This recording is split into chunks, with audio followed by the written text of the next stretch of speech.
राहुल गांधी को अमेठी क्यों छोड़ना पड़ा? क्योंकि इन्होंने देख लिया कि अमेठी में उनकी कोई पूछ नहीं है। इस तरह से विकसित राष्ट्र नहीं बन पाएगा जब तक यूथ के अंदर रोजगार नहीं होगा। मोदी आके तुम्हारे घर पे फार्म भरा देगा क्या? फार्म भरो, तैयारी करो, जाके नौकरी लो। बहुत लोग ले रहे हैं आज के डेट में भी। मैं स्टेडियम में तैयारी करवाता हूँ। पहले मेरे पास 100 बच्चे आते थे, तब से ये अग्निवीर की आई है, जब से 10-5 बंदे आ रहे। क्यों? क्योंकि उनको अपना कैरियर नहीं दिख रहा। भैया की बात बिल्कुल सही है। पहले 100 लोग आते थे, अब 5-10 लोग आ रहे हैं। उसका रीजन है 5-10 लोग क्यों आ रहे हैं। बिना गारंटर के 10 लाख लोन मिल रहा है, लोन निकलवा के बिजनेस कर रहे हैं बंदे। उनको पता है बिजनेस में फ्यूचर है, ना कि नौकरी करने में। आप खुद सोचो ना, आप नौकर रखना पसंद करोगे कि नौकरी करना पसंद करोगे?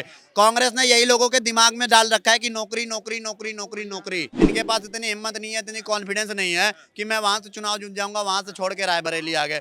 अब बताओ, उसके बाद अमेठी आ गए। दो जगह से चुनाव लड़ रहे हैं ये। यहाँ नहीं तो यहाँ से इज्जत बच जाएगी। भैया इज्जत ही बचानी है तो कहीं और बचा लो, इंडिया से बाहर चले जाओ, इंडिया में चुनाव लड़ो। पहली बात तो कोई नेता इनकम टैक्स देता है, खाना फ्री, रहना फ्री, बंदूक वाला फ्री, यात्रा फ्री।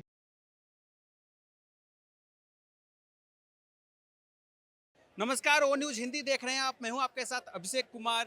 राहुल गांधी इस बार जो है रायबरेली से अपना नामांकन भर चुके हैं। जी हां, रायबरेली से इस बार जो है कांग्रेस ने नया प्रत्याशी उतार दिया है। सोनिया गांधी की जगह अब राहुल गांधी वहां से नामांकन कर चुके हैं। और दूसरी जगह जो अमेठी की सीट थी, वहां से के.एल. शर्मा को एक बार फिर से, जो सोनिया गांधी के निजी सचिव कभी रह चुके हैं, उन्हें कांग्रेस ने मौका दिया है। अब हम जानना चाहेंगे सर, राहुल गांधी जिसे बीजेपी ने एक बड़ा आरोप भी लगा दिया कि रणछोड़ दास छाछर हो गए हैं, रन छोड़ के भाग जा रहे हैं राहुल गांधी, कि जब रायबरेली हारेंगे तो अगली बार उसे भी छोड़ देंगे।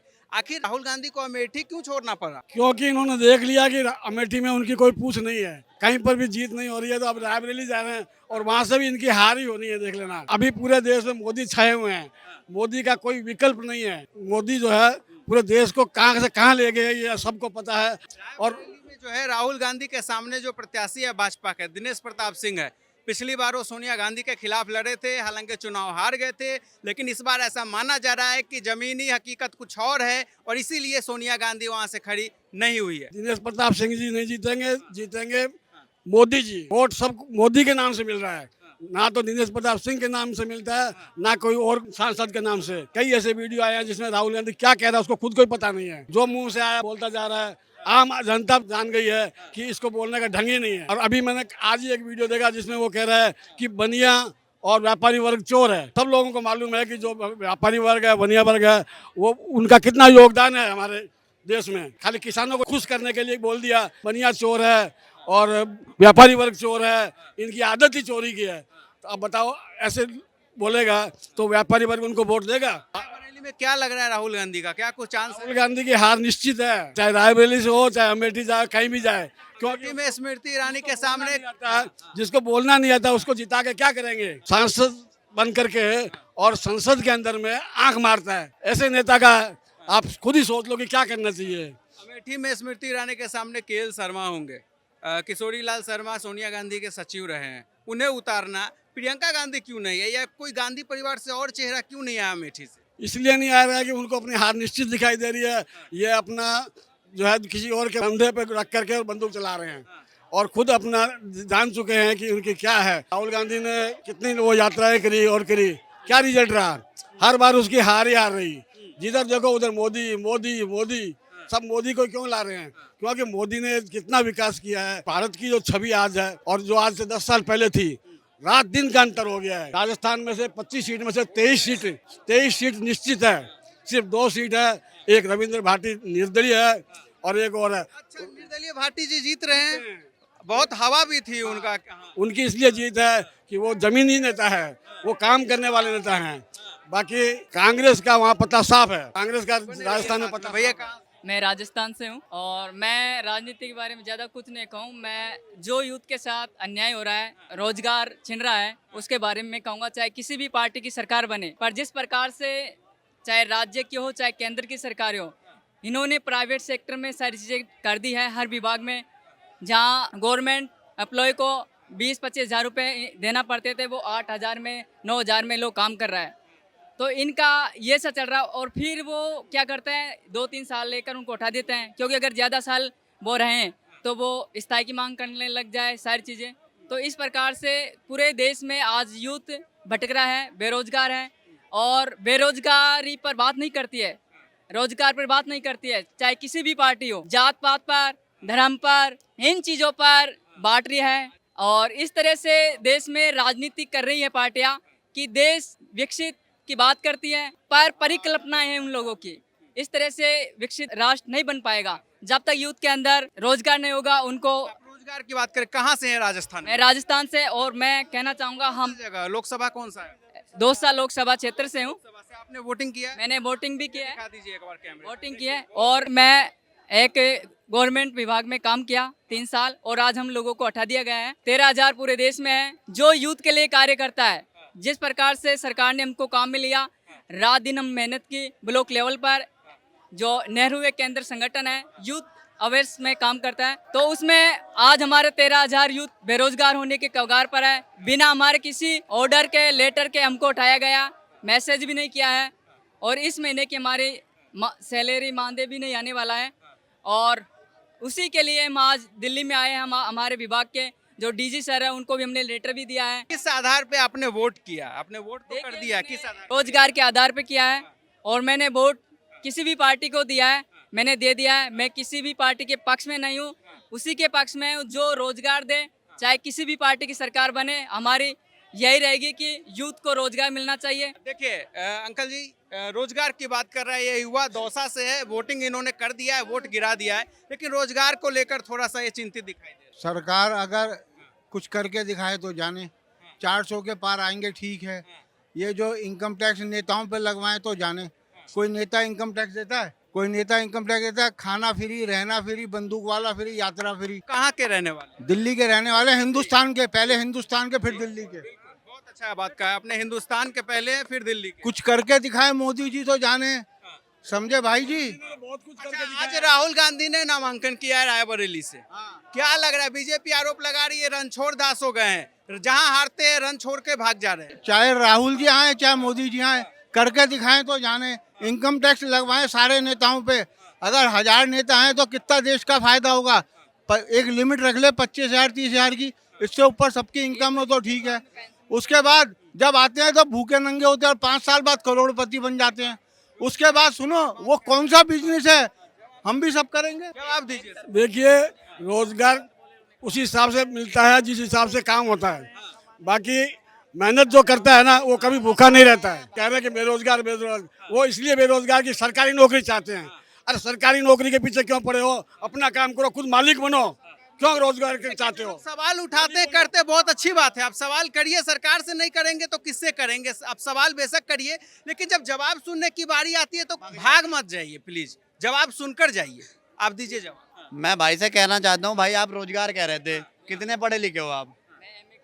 कितने स्वर कितने व्यंजन होते हैं हिंदी में, ये बता दो। इन्हें ये सही चीज नहीं है। नहीं क्यों?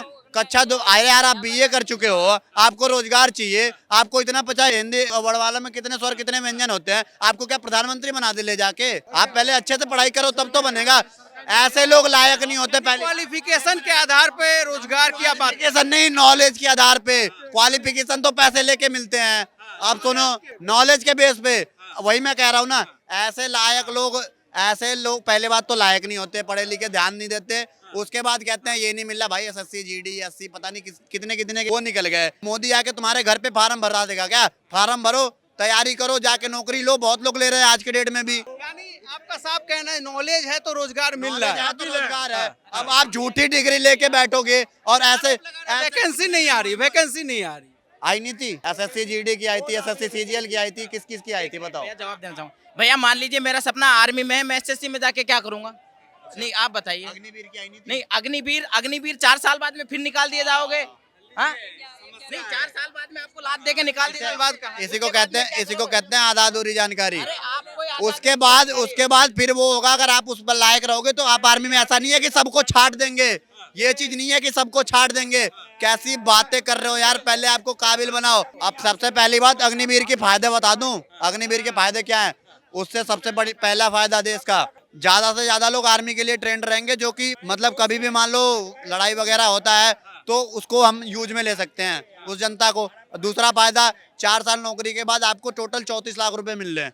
34 लाख रुपए मिल ले, आप एक अच्छा बिजनेस कर सकते हो। आपके पास आर्मी की ट्रेनिंग है, एक सिक्योरिटी गार्ड की नौकरी भी करोगे ना, या किसी के बॉडी गार्ड की, तो 25,000 रुपए महीने सैलरी मिलेगी। रिजर्वेशन भी है उसमें। उसके बाद एक आप अच्छा बिजनेस कर सकते हो। 34 लाख मिलने के बाद आपके पास आर्मी की ट्रेनिंग प्लस मिल रही है, और ज्यादा से ज्यादा लोगों को वो चीज, आप सोचो 4 साल बाद आपके पास तो एक पैसा हो जाएगा बिजनेस खोलने के लिए, मतलब आपने आपको आगे बढ़ाने के लिए। उसके बाद आगे भी 4 साल लोग आएंगे। इस हिसाब से कितने लोगों को वो रोजगार करने का मौका मिलेगा, वो चीज पूछो इनसे। के फायदे बताएं। मैं स्टेडियम में तैयारी करवाता हूँ। पहले मेरे पास 100 बच्चे आते थे। जब से ये अग्निवीर की आई है, जब से 10-5 बंदे आ रहे। क्यों? क्योंकि उनको अपना कैरियर नहीं दिख रहा। जो देशभक्ति का जज्बा एक आर्मी के बंदे में होता है ना, वो अग्निवीर वाले में नहीं है। जो आर्मी का जो बंदा होता है ना, वो मतलब ये मान लीजिए कि आर्मी कहीं भी है तो उसको हम सैल्यूट करते हैं। अग्निवीर वालों को इतना महत्व नहीं है। खुद अग्निवीर वाले गालियां देते हैं। आप सोशल मीडिया, गवर्नमेंट कह रही है कि हम अलग जब जॉब लेने जाएंगे रिजर्वेशन मिलेगा, उन्हें अतिरिक्त छूट मिलेगा। भैया रुको, मान लीजिए 4 साल आप पढ़ाई छोड़कर फिर अतिरिक्त जॉब के लिए तैयारी करोगे, जब तक तो आपकी एज निकल चुकी होगी। भाई साहब, ये जुमला है। या मैं क्या कह रहा हूँ, नहीं बात भैया की बात बिल्कुल सही है कि पहले 100 लोग आते थे, अब 5-10 लोग आ रहे हैं। उसका रीजन है 5-10 लोग क्यों आ रहे हैं। बिना गारंटर के 10 लाख लोन मिल रहा है, लोन निकलवा के बिजनेस कर रहे हैं बंदे। उनको पता है बिजनेस में फ्यूचर है, ना कि नौकरी करने में। आप खुद सोचो ना, आप नौकर रखना पसंद करोगे कि नौकरी करना पसंद करोगे। कांग्रेस ने यही लोगों के दिमाग में डाल रखा है कि नौकरी नौकरी नौकरी नौकरी नौकरी, इसके अलावा कुछ नहीं। ये बहुत बड़ा रीजन है, और मैं तो नहीं करना चाहूंगा नौकरी। मोदी कह रहा है व्यवसाय, मोदी कह रहा है व्यवसाय करो, नौकरी तुम दो। आत्मनिर्भर बनो। हाँ, आत्मनिर्भर बनो और तुम नौकरी दो लोगों को। लड़का सीनियर करता है, पूरी ग्रेजुएशन करता है, ये भी एक ग्रेजुएशन टाइप ही है अग्निवीर। उससे फायदा ही है, उसको हथियार वगैरह शस्त्र विद्या भी प्राप्त होगी, पैसे भी मिलेंगे। उसके बाद भी उसको रिजर्वेशन मिलता है, लोन लेता है, हर चीज में उसको छूट मिलती है। अग्निवीर कोई खराब नहीं है। बिजनेस करने वाले 1-2 लाख से स्टार्ट कर रहे हैं। बताओ, आपके पास आर्मी की ट्रेनिंग होगी, मैंने क्या बोला, आर्मी की ट्रेनिंग का बंदा कागज भी देखेगा ना, तो कहीं भी आपको एक गार्ड की नौकरी लगाएगा, 25,000 से कम नहीं देगा, इस चीज की गारंटी। हम राहुल गांधी पे आते हैं। आज नामांकन किए हैं रायबरेली से, क्या लग रहा है? पहली बात तो भैया वो दल बदलू है, दल बदलू क्या बोलूं, रण छोड़ भूमि वाले, वो जो क्या बोलते हैं उनको, जो भी है। जोरदास, हाँ, बीजेपी कह भी रही है। बिल्कुल, इनके पास इतनी हिम्मत नहीं है, इतनी कॉन्फिडेंस नहीं है कि मैं वहां से चुनाव जीत जाऊंगा, वहां से छोड़ के रायबरेली आ गए। अब बताओ, उसके बाद अमेठी आ गए, 2-2 जगह से चुनाव लड़ रहे हैं ये। यहाँ नहीं तो यहाँ से इज्जत बच जाएगी। भैया इज्जत ही बचानी है तो कहीं और बचा लो, इंडिया से बाहर चले जाओ, इंडिया में चुनाव लड़ो। पहली बात तो इनके पास एक बंदे के अंदर में, आप बताओ, अगर आपके अंदर कॉन्फिडेंस नहीं होगा तो आपके जो सत्ता के लोग हैं जिनको आप टिकट बांट रहे हो, उनके अंदर कैसे कॉन्फिडेंस होगा। सबको पता चल गया इनके, देखो ना, ये जो टिकट बांट रहे कितने लेट से आ रहे हैं, ये देखो ना आप। नामांकन का आज आखिरी दिन था और आज सुबह 9 बजे कांग्रेस जारी कर रही है, वो भी मजबूरन। मजबूरन वो जबरदस्ती टिकट, कोई टिकट ही नहीं ले रहा, जबरदस्ती दिया जा रहा है, पकड़ पकड़ के टिकट। भैया तुम टिकट लो, क्यों? क्योंकि किसी के अंदर कॉन्फिडेंस नहीं है कि मैं बीजेपी के सामने लड़ पाऊंगा, टिक पाऊंगा। इसकी वजह से खुद के अंदर राहुल गांधी के नहीं है, वो दूसरे को क्या टिकट देगा। लगातार 10 साल बहुत होते हैं पार्टी के लिए, ठीक है। अब किसी और को चांस जरूर मिलना चाहिए। हमने भी यूट्यूब वगैरह देखते हैं तो उसमें काफ़ी कुछ जो है नेगेटिविटी बीजेपी की तरफ से मतलब आ रही है। जैसे केजरीवाल जी को अंदर कर देना, चलो ठीक है, हुआ है गुनाह, गुनाह अभी तक साबित हुआ नहीं है, अभी सिर्फ आरोप ही लगा है। वो अगर समझ रहे हैं कि हम दूध के दूल्हे हैं तो ये बात भी नहीं है कि वो दूध के दूल्हे हुए हैं। में नहीं हुआ है 10 सालों में, जितना होना चाहिए था उतना हुआ नहीं है। आपको दूसरा कोई ऐसा बेहतर ऑप्शन लग रहा है जो मोदी जी के ऑप्शन के रूप में निकलकर सामने आए इंडिया गठबंधन से? मेरे हिसाब से राहुल जी को मौका मिलना चाहिए। खुद एक जगह कहीं अडिग नहीं रह पा रहे, ना अमेठी में स्थिर रह पाए, ना वायनाड रह पाए, वो इतना फेरबदल क्यों हो रहा है? अब रायबरेली आ गए। नहीं, वो तो स्ट्रेटेजी की हो जाएगी ना, इतना तो चलो आम हमें भी पता। आरोप लगा रही है अगर रायबरेली हार जाते हैं अगला टर्म में वो भी छोड़ देंगे, रायबरेली भी छोड़ देंगे। नहीं, ऐसा नहीं होगा, नहीं है। बाकी बस ऐसा नहीं हमें लग रहा है, जैसा हम कमेंट्स देखते हैं ना यूट्यूब पे, उस हिसाब से तो लग रहा है तो इंडिया का जो गठबंधन हुआ है ना, जिसमें आम आदमी पार्टी, कांग्रेस है और छोटे दल है, चांस लग रहा है राहुल का, जो मेरे हिसाब से तो